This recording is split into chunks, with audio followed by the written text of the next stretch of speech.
उद्धव ठाकरे गटाचे नेते संजय राऊत यांनी पंतप्रधानांबाबत केलेल्या वक्तव्याचा भाजपानं निषेध केला आहे। तर या विरोधात बडनेरा पोलीस ठाण्यात भाजपा पदाधिकाऱ्यांनी तक्रार केली। राऊत यांची वक्तव्य प्रक्षोभक असून जाती धर्मात फूट पाडणारी आहेत। राऊत यांना निवडणूक आयोगानं आवर घालावा अशी मागणी त्यांनी केली आहे।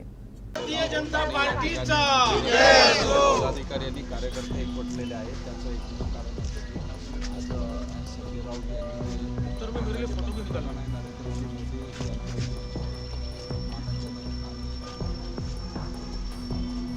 वीडियो हो गया, फोटो निकालेगा, फोटो भी ले लिया।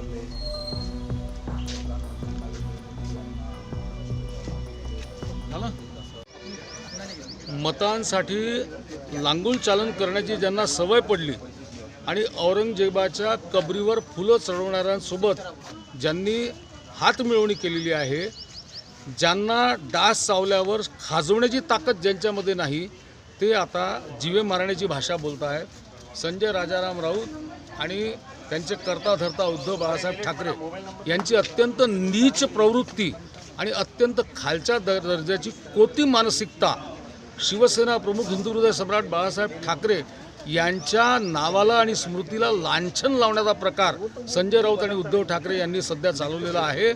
संजय राऊत यांनी नरेंद्र मोदीजींना, पंतप्रधानांना जीवे मारण्याची भाषा, गाडून टाकण्याची भाषा आज केलेली आहे। याचा आम्ही तीव्र निषेध करतो। संजय राऊत, उद्धव ठाकरे यांना भारतीय जनता पार्टीचा कार्यकर्ता कुठेही त्यांच्या भाषेत पाहिजे तसं निपटून घ्यायला तयार आहे।